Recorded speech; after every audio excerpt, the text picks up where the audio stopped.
Lock and Load podcast is sponsored by Lock and Load Firearms, Connecticut's #1 rated gun store and pistol permit class on Google. Come check us out, 1573 Meriden Waterbury Turnpike in Southington. Lock and Load Firearms. Lock and Load podcast is also sponsored by Patriot Wear Holsters, custom-made Kydex holsters locally made in Waterbury, Connecticut. www.patriotwearholster.com and use code LNL podcast for 10% off your purchase. Orders available for shipping or pickup at various locations. Welcome to Lock and Load podcast. My name is Josh. And I'm Michelle. And we are here to talk to you about Connecticut 2A issues. So today we have a special guest, Matt Corey. He is the Republican candidate for U.S. Senate against the sitting Chris Murphy. Senator Murphy. So, Matt, why don't you give us a little bio about yourself first? Well, I was your 2018 candidate. I'm born and raised in Manchester. I joined the United States Navy. I served for between 82 and 87. I was part of the International Peacekeeping Force. Anybody remembers when the Marine barracks, they blew up the Marine barracks in Lebanon. I came home. I worked for the Teamsters for a little while. So I worked for the Postal Service for a little while. I opened up a small window cleaning company. Had that for 32 years. I got a little too old to do it, so gave it up. So there isn't a city or a town that I haven't worked in or traveled through in the entire state of Connecticut. So we used to jump off skyscrapers and keep the windows clean. I opened up a small Irish pub in Hartford. We were there for 16 years until the cost of doing business in the capital city kind of forced us out. And now I'm over at the East Hartford Golf Course. I have a small pub. This is our 6th season over there. I have 14 employees. So, yes. Yeah, this is where I'm at. We're going to have to go. Yeah. Do a mobile podcast that day. I'm not much of a golfer, but we are on a golf course, and it's a great view, and it's got a nice all right, nice pub. Yeah, cool. So the Republican primary there is a Republican primary. There's 2 candidates running, and it's August 13th. So you have to be a registered Republican to vote in that. So if you're not, you can change your party affiliation. I think up to a few days before that. Be great, and just make sure you get out and vote if these issues that hopefully we're going to talk about are concerning to you. Yeah, absolutely. And you get your friends to come vote with you. Fill up a car. Exactly.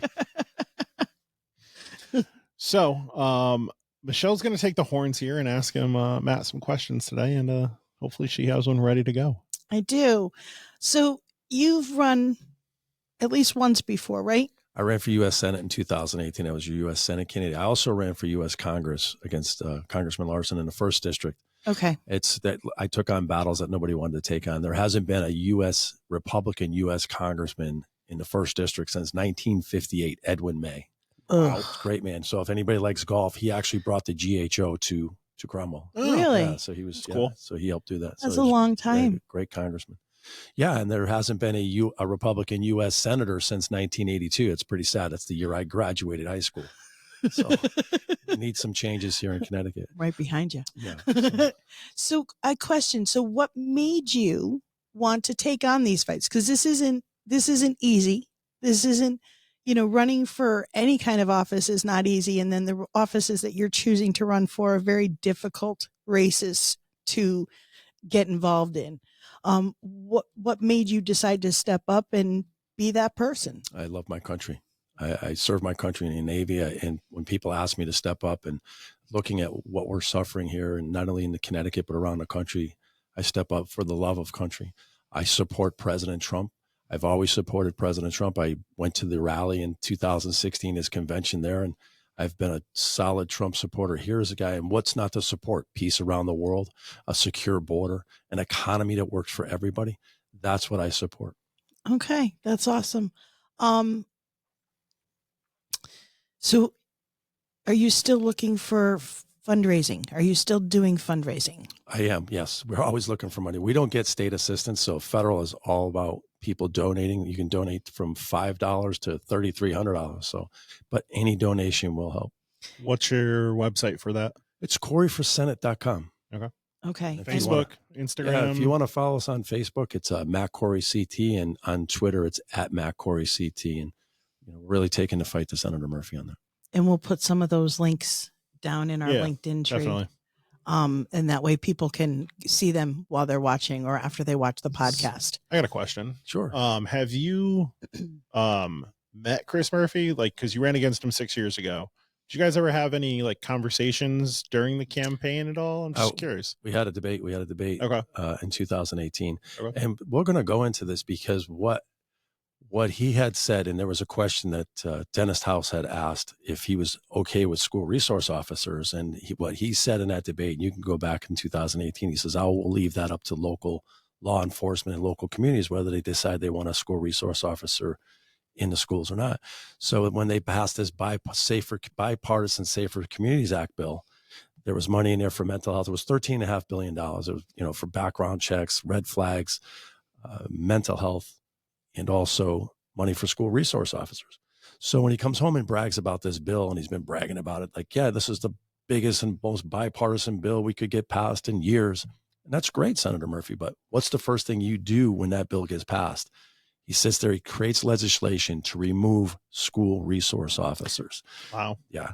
So he sends his kids to private schools in Washington, D.C., and I'm sure they have armed security guards, and I'm happy for them. But school resource officers are a needed thing, especially in our public school systems, not only for a safety issue, but for kids that can't go to the teachers or can't, and they have certain problems at home. These school resource officers do a lot more than just protect kids. They're actually mentors, a guidance counselor and a mentor. Mm-hmm. And they've done a lot. And I know a lot of school resource officers that come into my restaurant, or the former school resource officers that are retired, and they give a lot back to the community. So it's just more than that. But Senator Murphy is not pro law enforcement like I am. Yeah. I mean, I went to Southington High School, graduated in 2011. We had a school resource officer the entire time. Didn't have many interactions with him. If any. But... You graduated high school in 2011? Yeah, you're old. It's fine. Wow. That's where I got stuck. But I always throw it at her. It's fine. I'm talking 1982. I'm not going to throw it at guests here. But like, school resource officer was always there. We knew where his office was, right? Mm-hmm. He was there for any, issues that arised. We also had unarmed security at the high school too. And I mean, for us, like, Southington PD is 3 blocks away. But just the piece of, I feel like the peace of mind aspect of students too, like, there's somebody there to hopefully protect them. God forbid something happens. Absolutely. Well, I would think today, especially because of the rhetoric that's out there with these children, and you keep hearing from the other side, these kids are afraid to go to school. Well, then facilitate where they feel safer. Yeah. Make it a safe environment. Correct. If they're having anxiety and they're having issues, why not have security in the schools? Yep. It doesn't have to be like a, like look at like it's a military state. No. That's not what we're saying. But at least they know there's someone there that can protect them, and maybe they'd feel a little bit safer, because I keep hearing that from the other side, where our kids are scared, but we're not doing anything to facilitate taking some of that fear away. And like you said, Murphy's removing these things. Right. That's totally contradictory to what he preaches as a whole. It's utterly insane to attempt to take out school resource officers. And I think our middle schools in town should have them. I know we have like a roving one, for what I've been told. But we're the 3rd biggest high school in the state in this town. And because we have one high school, it's not split into 2. That's a factor, obviously. But then that means the middle schools are fairly large too. Mm-hmm. And like, we protect politicians with people with guns. We protect money with people with guns, right? Armored trucks. Celebrities, because they're super important. In all these things, but we don't protect the most precious resource, which is the children. Correct. It's nice to have a deterrent. And not only that, a mentor. And a lot of these police officers are mentors to these young kids. I mean, the DARE programs, all of that. And if you have federal assistance to some of the towns that just can't afford to always have a resource officer, that's what's great. So no, absolutely. My daughter had a resource officer, a DARE officer. And she was in the schools. I don't know if she was there all the time, but my daughter was very close with her. I knew her because it's a small town. Wonderful woman, but she kind of retired from the department and then went to do that. And that's awesome. Well, and like, just in funding school resource officers or like finding people to do that, there's so many vets that have come back and get over the mental hurdle, right? If they have PTSD or anything, right? There's mental screenings and everything for that. That would, I'm sure, be paid decently and love to do that job. Mm-hmm. And Because the government spends enough money on other things. Correct. Why don't they protect the children? Well, that's the end of the day. Yeah, that's the bottom line of all of this. And we pass a lot of legislation in this country, state-wise and federally, and a lot of it is just layered on top of layered on top of layered, but we still haven't fixed the problem. Yep. And that's something, me personally, I have issues with, because we're not, when Connecticut passes more legislation and we do our testimony days, which we're a very lucky state to be able to do that because not all states can. I always end every one of mine with, we keep looking at who. We need to look at why and how we can fix these things, not who or what. They always look at the gun, because most of the time in Connecticut it's gun related. That's a tool. Why are people doing what they're doing today in society? How can we fix people from feeling that that's where they need to go? And that's what we are not legislating, and you can't legislate evil. That's not what I'm saying, but we need to put some legislation in place that will help facilitate what's going on with society, not put a Band-Aid on the bigger problem. Back to your point about Murphy, on his own website right now, from June 18th, Murphy, putting more guns and police in our schools does not make our kids safer. Yes. That is on his website. Statement from him. So, I'd like to know where that, $13.5 billion is a lot of money. I'd like to know how much also went to mental health, to your point, and how are they facilitating that money? And that's something that our congressional delegation needs to follow up when they bring federal funds home. Where is it actually going? Is it going into the general fund? And how much are they spending on mental health programs or opportunity programs for kids that are just don't have the same opportunities that other kids, just whether it's job opportunities or anything like that. So, well, and look at, if you bring it back to Sandy Hook, okay, on a smaller version, Connecticut legislation after that had one of the biggest gun bans we've ever seen.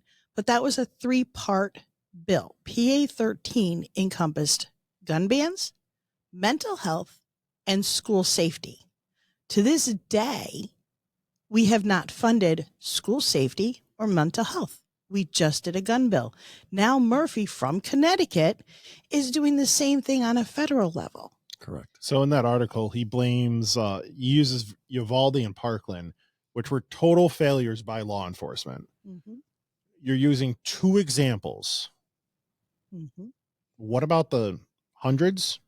I don't know if I can go thousands of other examples where there was a bad person and the school resource officer stopped that bad person. And guess what? Maybe it made the state's news, but that was it. Well, you don't have that data, unfortunately. And he handpicks 2. Little known fact, Sandy Hook, he went to the high school. It had a resource officer in it. He saw the resource officer and left and went to the elementary school. Point in fact, right there. I did not know that. He likes to exploit a lot of stuff just to ban. Oh yeah, he's a one-trick pony. Yeah, he really is. Yeah. But so, what do you bring? Besides getting rid of Murphy, which is like key for any of us. Okay, what do you bring? To the federal, like, what are your key things? Okay, you said you want to work on the school resources and stuff. What else do you like? What are your key points? Well, look, as a United States Senator, you get to vote on judges. So I'd like to vote on non-activist judges, not only on the top of the judicial branch, but through all federal courts. Also would like to have, instead of these globalists taking over our sovereignty here in a country, let's bring the Senate back to actually having treaties like the Paris Climate Accords through executive order, through the president. They're bringing us into these deals with other countries through the UN without going through the United States Senate. So let's bring the government back to the people, actually back our law enforcement, having a secure border. I mean, a secure border means a lot. And so that bipartisan security border bill that Senator Murphy passed would not have secured the border, would let 5,000 people come in here illegally, breaking the law. And if you give the president emergency powers after 5,000 people cross the border, why can't you secure the border after one person crosses the border? There's a bill, H.R. 2, sitting on Senator Chuck Schumer's desk, or reverse the executive orders that President Trump had put in place before President Biden's administration took over, would remain in Mexico. Why should the people in the United States have people here waiting for asylum 5 to 7 years, putting them up in $500 a night hotel rooms, feeding them, giving them hospitals and overwhelming our school systems, putting a burden on our taxpayers through Medicare, Medicaid, and our Social Security, running that down? Why can't people remain in Mexico until they're waiting for their asylum? Let's finish the border wall. And catch and release is the biggest thing for me. Catch and release, these sanctuary cities. And yes, of course, if your people here illegally, we want them reporting crimes. But catch and release is not working. You know, Senator Murphy's working on a loneliness bill right now. You know who's lonely?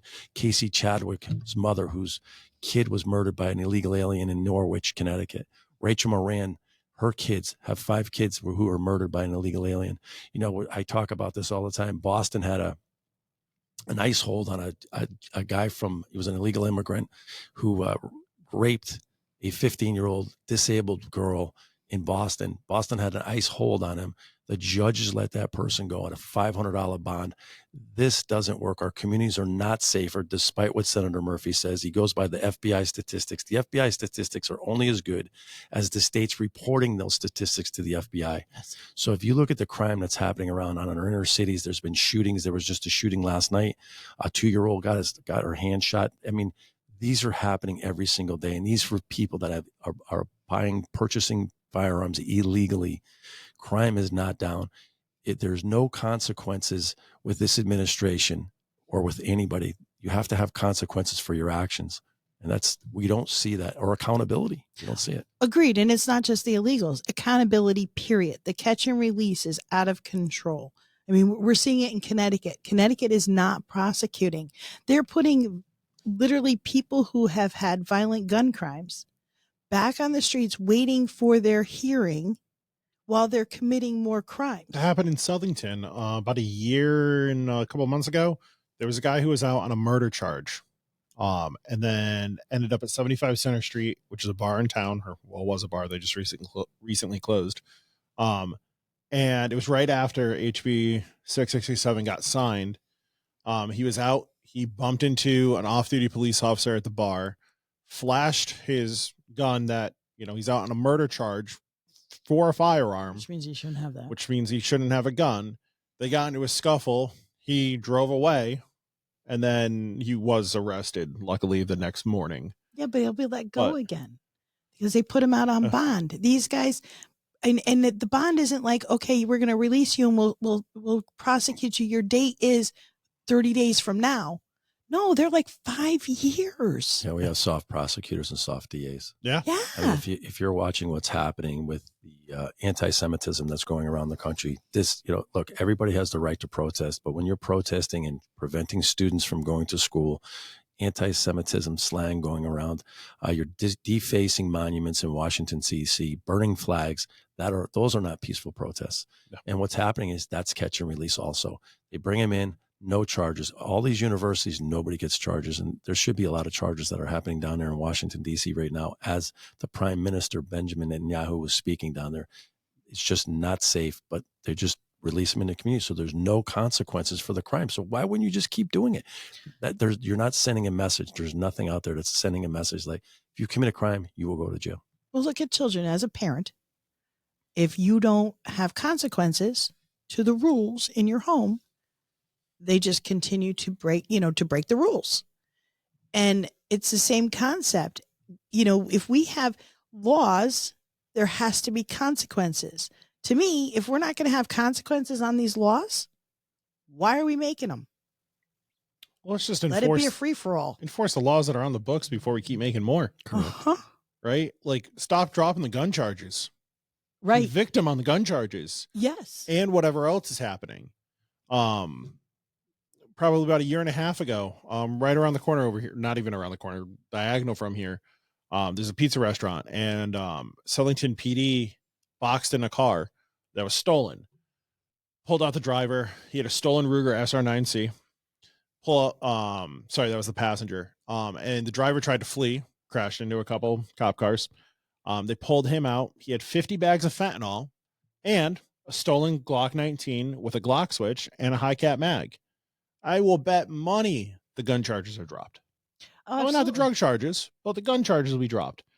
You had an illegally acquired firearm with a high capacity magazine, and you illegally made it automatic with the Glock switch. Like, prosecute those charges and stop making more gun laws, because criminals don't abide by them anyways. They don't know. Yeah. We've gotten to a point where, and then you hear, it's funny because the other side complains because the police aren't responding fast enough, but they've defunded them. Correct. And then they complain that they didn't. Well, we're not supporting them with those kinds of legislations. Well, this is a new Democratic the new Democratic presidential nominee is Kamala Harris. Mm-hmm. So she is for abolishing ICE. She wants to defund the police. And then she also was bailing out all of those rioters that were rioting on federal buildings. So this is the type of candidate that's the Democratic Party is putting forward. I have issues with that whole thing either. I mean, also, I want to see the convention because, and granted, things happen behind the sign saying this is going to be our candidate and that's how this works. We see it all the time in politics. But everybody's like, oh, Kamala's running. Well, there has to be a convention. Biden doesn't get to choose her unless he steps down completely and she takes over. Well, if you're a Democrat out there, you have no voice in the democratic process, and your primary and your candidates, they were the chosen ones. So anybody that's a threat to democracy, just looking within your own party, who alienated your voice. And they've done it. They've done it before. They've done it to Bernie Sanders when Hillary Clinton was running. So they just did it to RFK. RFK. He was a Democrat, politically, possibly still is, and they wouldn't let him primary against Biden. Right.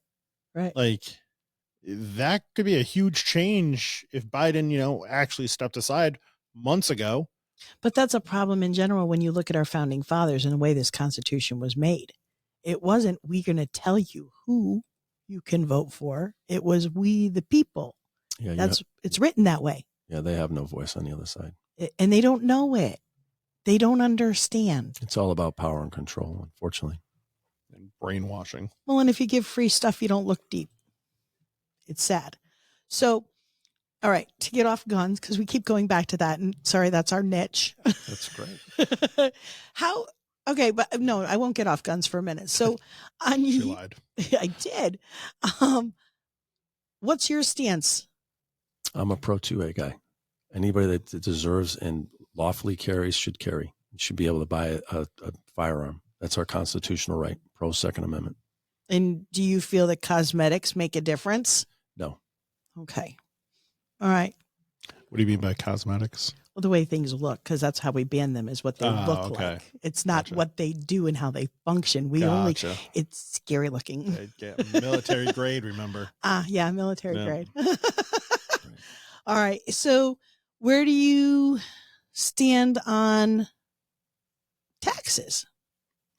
Look, if the Democrats take over, they're going to get rid of the President Trump's Tax Cuts and Jobs Act. It's going to crush small businesses. It's going to crush your individual taxes that you're going to go pay at least $1,000 or more. It's going to get rid of your child tax credit. You need to lower the corporate tax rate. It's not about taxing the few people that are working, the few businesses that are out there. And we see businesses closing all the time because of affordability. It's about lowering our taxes, getting more people into the workforce and taxing them less. We have to be competitive. Connecticut's on a global market. And if there's that tax cut would cut, you could write off in the first year whatever equipment you buy. And that was the wonderful thing about that. So if you're a farmer or a trucker or anything that buys material like that, those are good union jobs that build those things that you can bring into your company and expand. Mm-hmm. We need to have entrepreneurial growth. There's nothing that Senator Murphy's putting forward that's going to lower your taxes. He doesn't think you and I are paying enough as it is. The economy is not going to get any better. Inflation is going to get higher. They got a $5 to $7 trillion tax increase.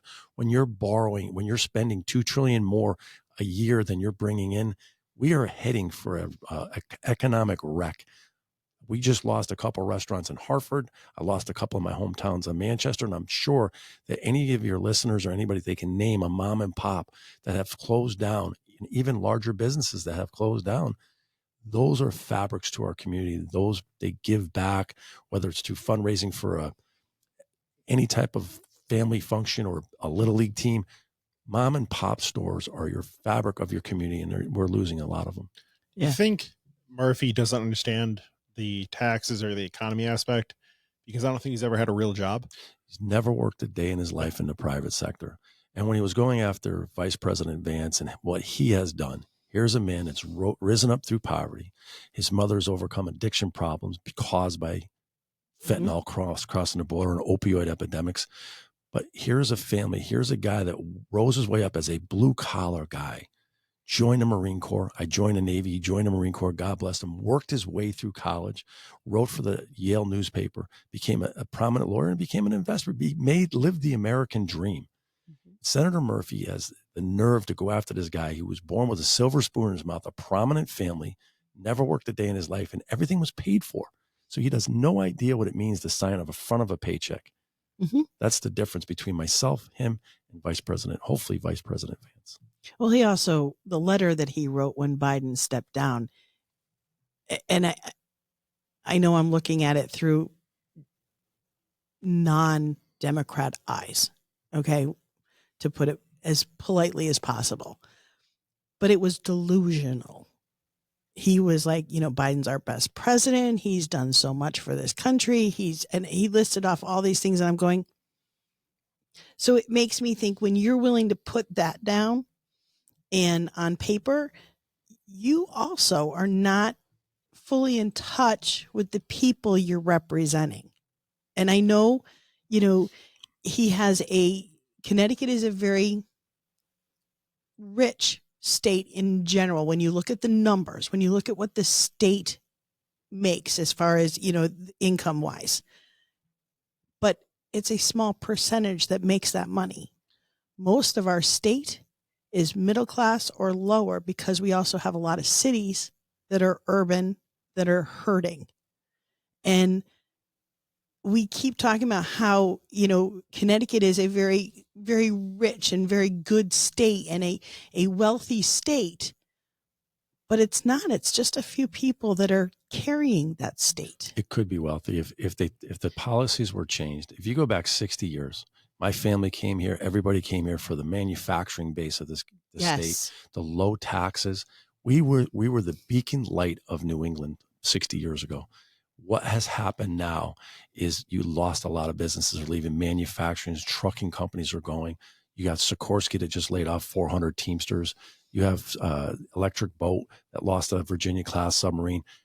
We need to bring that manufacturing base back. We need to lower taxes. We need to have an economic environment where people can grow in entrepreneurship. I mean, look how many things were invented and created in Connecticut. We were the beacon light of New England, and not only that, the entire country. And we can get back to that if we have the right policies. I mean, going off that and connecting it back to guns, we had Ruger used to be based here, right? Colt is still. Mossberg is still.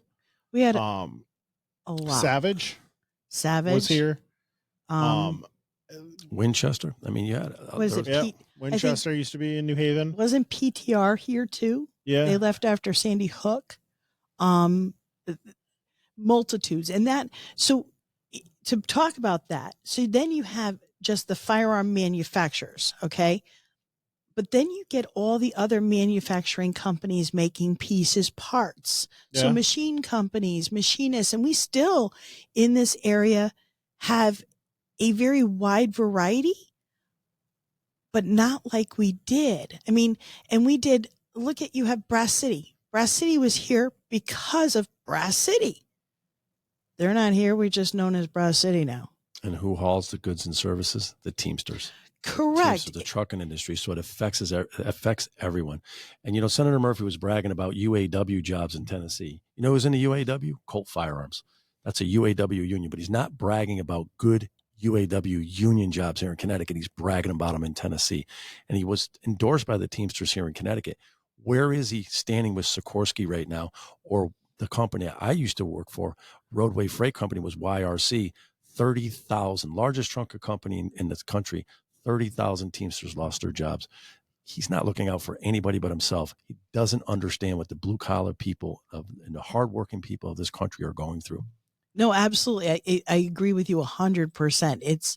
You got to look at, right now, Connecticut is you're losing people. The big joke was a couple of years ago that the roads were like one way out. The moving companies were making a ton of money because they were all moving everybody out of this state. And I remember we'll go back to testimony. I remember doing testimony lots of years ago, maybe 6-7 years ago. And I had said it was about financial. So I went to the financial committee and I was talking and I said, what are you going to do when there's no one here to pay the taxes? Because that's what you're doing is you're taking jobs away and then you're chasing other people that have businesses and jobs away. And with all the people that are just using the taxpayer money, you have to still make money to pay those jobs and those supplements and those subsidiaries and all that kind of stuff. Have you thought about this? And literally the whole entire committee looked at me blank. Yeah, it's about lack of opportunity for a lot of people too. Schooling, education, apprenticeship programs, getting people educated enough to get jobs. Yes. And this is where you have to help out the trades. And there should be more federal grants helping out. Like the Teamsters here in Connecticut used to have a truck and they would train other young men and women to drive for different companies. And the welding community, there's a lot more that can be done, and get these teachers out there. And because we're going to lose that. We're going to lose that if we don't address that issue. In schools, we don't teach the trades. We don't use it as an opportunity to even. Schools don't teach how to do taxes Yeah. or how to file an LLC to start a business or what you have to do when starting a business. Well, they don't even teach them how to write a checkbook, but that's besides the point. No, actually, I think I did. It might have been a business class though. But that was an elective. Now they don't. They don't even teach cursive. How do you sign your name to a document? A giant green crayon and scribble. But that's part of it. Like I remember you used to have shop classes, and everybody went through shop classes. You have home ec, which, is not for everybody. I get it, but at least you knew how to I know make how to something. make pasta. I haven't done it ever since then, but I know how. But it's those little skills that we need to do. If we're not teaching them at the base level, these kids coming out of school and into the market, because college is not for everybody. That's correct. And we have a large manufacturing base here in Connecticut, and we are on a global market, and we need to get young kids turned in a different direction. Trades are huge. I think a lot of kids think like the only way to make money is to go to college. Because that's what they're told. That is obviously not true. Somebody who went to college, who has a degree in computer programming and clearly does nothing with that because I sell guns now. And these kids, they come out of high school, right? And they get told, oh, you have to go to college and go rack up 40, 50, 60 more thousands of dollars in debt. I was just going with like an in-state school. Okay. I haven't been there in a while. I was just paying Shane's tuitions. And then they go out into the workforce and realize, oh, well, I need experience in things. And well, now you're in a whole catch-22. How do I get experience if people won't hire me? It's just, but there's a lot. If there's kids that are not even meant to go to college. So they'll go, okay, I have to go to college. So I have to pick this. They go, they spend a semester, they spend 2 semesters, they spend 3 semesters, and then they drop out and they have nothing to show for it. That was a little, specific, a little personal there. But and I don't get me wrong, I'm okay with mine dropping out because she had a plan and she's okay. But there's a lot of kids that aren't. They don't understand, and that's something that I think as a country, and I don't know. I don't know how to get that out there. I don't know whether federal funds can help with trade school. It just needs to give kids a different option than college, and that's the point we're trying to make here. So just a different option, whether it's automobile mechanics or you want to get into machining. I think it goes to the parents too. But they have to have the opportunities. There's not a lot of money to help kids go to these trade schools versus college money. And they also don't see that it's a niche. If you're going to go to trades, it's a niche. I'm going to go for electrical, or I'm going to go for mechanics, something like that. Whereas there are trades out there that you can go into, but it has a much broader feel, but they're not advertised. Yeah. There's no direction. Not as much as it was when we were at school. It's not as much as it was. Correct. So and they're not exposed. Well, that's the whole thing. Is you got to expose the kids to something that's different. Yeah. And then choose what works for you. That's it. So what else? Talk to me. Secure border. We need a secure border. Yeah. Now, secure border to you, what does that exactly mean? Like, we are not letting New Yorkers in anymore. Yeah. That's not what he means. Those were my words. It was a joke, guys. Look, we just need the safety of a nation. And we need a strong foreign policy. We need to back our allies overseas. Well, because I've also been told that our border patrol has been asking for more people and more funding. Correct. And we keep denying that as a country. The Congress is denying them the need that they are saying they have. So by border control, we just need to fund them and give them what they need. It's not about money. You have to have a plan down there. You have to build a wall. You have to come to this country legally. That's basically what they're saying. Let's bring back President Trump's policies. Once again, remain in Mexico is a deterrent for people coming up here. So the whole asylum seekers, and we want people to come here legally. Well, that's what this country was made on. We let about 1.5 million in already. Yep. Through legal process. And I know a lot of people that I worked with for over 32 years that they did it the right way. They took them. Should the process be a little bit easier? I would think that they could make it that way. But, they took them 7 years to get their citizenship, and it was the proudest day of their life. So, well, that's what you hear all the time. The process for citizenship is too hard, too difficult, too much money, too many hoops. So we have to just give people amnesty and let them have it. And my thing is, if you have a problem with the process, fix the process. Don't just negate the process, because those that have gone through the process correctly, I know if I had done it, I'd be a little irritated that somebody else just gets to come in because it was hard, and it's okay. That would irritate me because I drew, again, this country was built on immigration legally. And and we have people from all over the place. That's how this country started. But there's processes to be followed. And we can't just go, oof, that's going to be a rough one. So we're just going to blanket everybody and everybody's good for now. That doesn't work. Doesn't work. Because you also don't know who they are. And it's the same as the whole, I shouldn't say that. They do know who they are. We're just not deporting a lot of people, and I get that too. And there's reasons for all of this. I may not understand the ins and outs of all of that.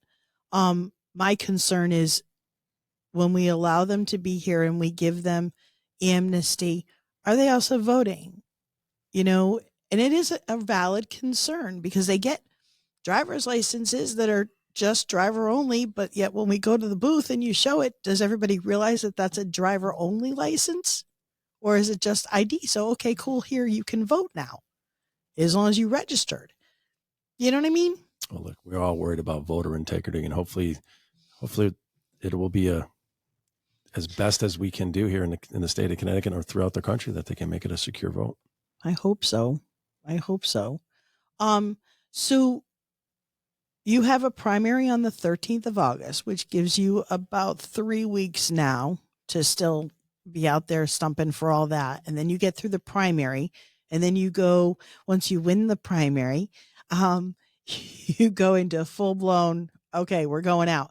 Is there going to be more debates if you win the primary or when you win the primary? It's about raising money and getting our message out, and hopefully we can get a debate with the sitting senator. Be great. That would be awesome. That's what we're working on. So Okay. We got to get through the primary first. So August 13th we need to get people out to vote, get registered, get motivated. If things mean something to you in this country, if you love your country and you want to keep your rights, please get out and vote. Be involved. Every vote counts, even whether you think it does or not. Every single vote counts. Absolutely. And we're going to hit on that again. And I know we've talked about this before on the podcast. There are a lot of people out there that are not registered to vote. Okay. In this state, Murphy has done very well in elections. Last time you ran against Murphy, though, you came fairly close, right? We need to close another 10%. I think the momentum's on our side this time because people are looking at the economy and they're looking at two different styles of legislation. So in my lifetime, let's just look and use my commander-in-chief's famous words. Are you better off today than you were 4 years ago? But in Senator Murphy's case, are you better off today than you were 6 years ago? Are you safer? Is your community safer? Is your cost of living better? Is your gas prices lower? Are you able to afford, your kids are able to afford housing, the insurance rates, the interest rates? This is what you need to look at. So do you want to continue down this path of higher costs of living, of higher energy costs? Senator Murphy's your guy. If you want to have a chance at the entrepreneurial spirit, to put more money back in your pocket, to have a secure country, to have a secure world, peace around the world, look at a different direction. Look at a United States Senator in Matthew Corey and President Trump, because that's what's going to be brought to the table. And that's what we need. That's actually a really good way of putting that, as far as, are you happy with where you are and have you done better, or are you looking to fix things? That's if you have a sitting United States Senator that's bringing nothing back, and anything positive out of his message is nothing but fear mongering and a threat to democracy, and this is what the Republicans are going to do. There's nothing positive in his message. So if you have to walk across the state of Connecticut to understand kitchen table issues, then you're completely out of touch, not only with the constituents that you represent, but the entire country, Senator. You sat in front of a restaurant. I'm in the hospitality business. You sat in front of the restaurant. You're either eating a hot dog or a slice of pizza, and you're saying, it's great, I'm glad this company's here. Why didn't you bring the owner out and have an interview and say, is the cost of doing business better today than it was 6 years ago when I took office again? Yes. We already know the answer to that. I have 14 employees and they're suffering every single day. I have kids that work their way through college that work for me. And look, it's great. They moved on. They were able to network, but they're still there because of affordability. They're still working part-time for me, which I love. But this is what they're telling me every single day is affordability. Matt, I can't live the American dream. I just got a fiance. I can't buy that house that I want to buy. I'm renting right now, but rents are going up. Insurance is going up on my car. The payments are going up. It's just, they just can't seem to get ahead. And that's one of the reasons why I'm running, because I want to see people, all of us, try to live the American dream, no matter what economic level you're on. I like that. I like that a lot. Do you have any questions? I'm good. I think I'm good. Do you have anything else you want to say? Yes, please go to CoreyForSenate.com. We could use your help, whether it's $5, but most of all, we can use your vote. Please get out there and vote. Have your voice heard. It's the most powerful voice in the world when you get out there and vote. Whether you're 18 or you're 74, 75, 95, doesn't matter. We all need to get a voice out there. We need to get a vote out there. Bring a friend. If you know people that don't drive or don't know where to go, help them figure it out. Drive them to the polls. That's how this works. That's how we may get ahead in Connecticut, if we can do what we got to do and all band together. Ditto. All right. Thank you so much. No problem. It was great having you on the show. If there's anything we can do for you, please reach out always. All right. Thank you, Michele. Thank you very much for having me. No problem. Thank you for coming on. My name's Josh. And I'm Michele. We'll see you guys next time. Bye-bye. Bye.